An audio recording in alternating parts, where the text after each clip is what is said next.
থেকে বিবৃতি দেওয়া হয়েছে।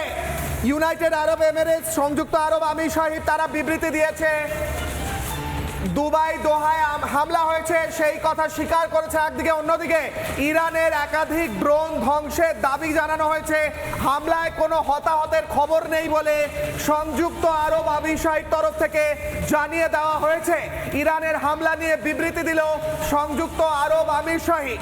বড় খবর এই মুহূর্তে, যেখানে ইউএইর তরফে তারা কিন্তু এর আগে এখনো পর্যন্ত কোনো বিবৃতি দেয়নি, কিন্তু এবার জানিয়ে দেওয়া হলো দুবাই দোহায় হামলা করেছে ইরান, ইরানের একাধিক ড্রোন ধ্বংস করা হয়েছে। সেই খবরটাও যেরকম দিয়েছে ইউএই এবং সেই সঙ্গে বিবৃতিতে জানিয়েছে ইরানের হামলায় কোনো হতাহতের খবর নেই। দোহা, দুবাই বা ইউএইর যে অন্যান্য জায়গাগুলো যেখানে যেখানে প্রিসিশন স্ট্রাইক করেছে, কখনো ড্রোন হামলা কখনো মিসাইল হামলা, ইরান যে হামলা চালিয়েছে তাতে কোনো হতাহতের খবর নেই বলে বিবৃতি দিয়েছে ইউএই বা সংযুক্ত আরব আমিরশাহিদ। অর্থাৎ ইরানের ড্রোন ধ্বংস করা হচ্ছে, ইরানের মিসাইল ধ্বংস করা হচ্ছে, সেই কাজ মধ্যপ্রাচ্যের দেশগুলোর যে সেনা তারাও করছে। একদিকে ছবি দেখাচ্ছি কিভাবে দুবাই বিমানবন্দরে হামলা চলছে, অন্যদিকে এই হামলার পরিপ্রেক্ষিতে সংযুক্ত আরব আমিরশাহির তরফ থেকে বিবৃতি দেওয়া হয়েছে। কি বিবৃতি দেওয়া হয়েছে? বিবৃতিতে বলা হয়েছে যে একাধিক জায়গায় হামলা চালানো হলেও সেই ড্রোনগুলো ধ্বংস করে দেওয়া হয়েছে। এখনো পর্যন্ত সংযুক্ত আরব আমিরশাহিতে কোনো মৃত্যুর খবর নেই। ইরানের একাধিক ড্রোন ধ্বংস করা হয়েছে। ইরান একদিকে মিসাইল হামলা চালাচ্ছে, অন্যদিকে ড্রোন হামলা চালাচ্ছে।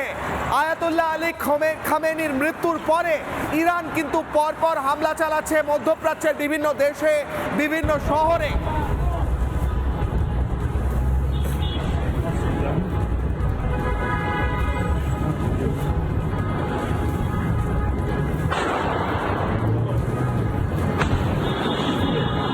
ইরানের হামলা নিয়ে বিবৃতি দিয়েছে সংযুক্ত আরব আমিরশাহী। এই বিবৃতিতে বলা হয়েছে একাধিক ড্রোন যেগুলো ইরান পাঠিয়েছিল হামলা করানোর জন্য, সেই ড্রোনগুলোকে ধ্বংস করে দেওয়া হয়েছে।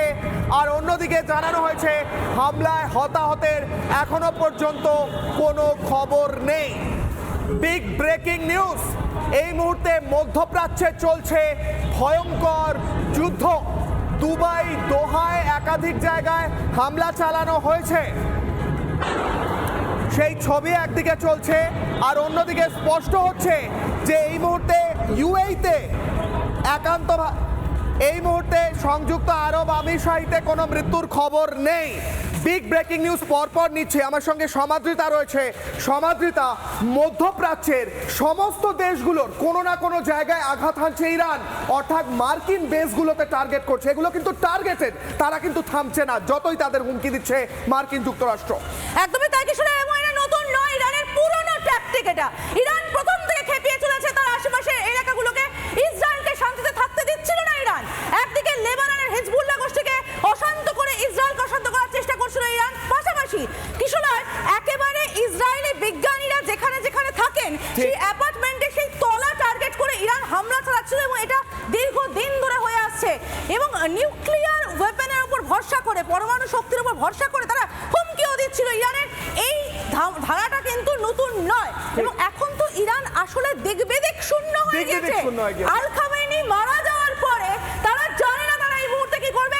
আরো একটা খবর দর্শকদের জন্য জানিয়ে রাখি, নানা ধরনের কন্টেন্ট দেখার জন্য লাইক করুন, শেয়ার করুন আমাদের ফেসবুক পেজ, সাবস্ক্রাইব করুন আমাদের ইউটিউব চ্যানেল। পাশাপাশি অন্যান্য ব্রেকিং নিউজের জন্য অবশ্যই চোখ রাখুন রিপাবলিক বাংলায়।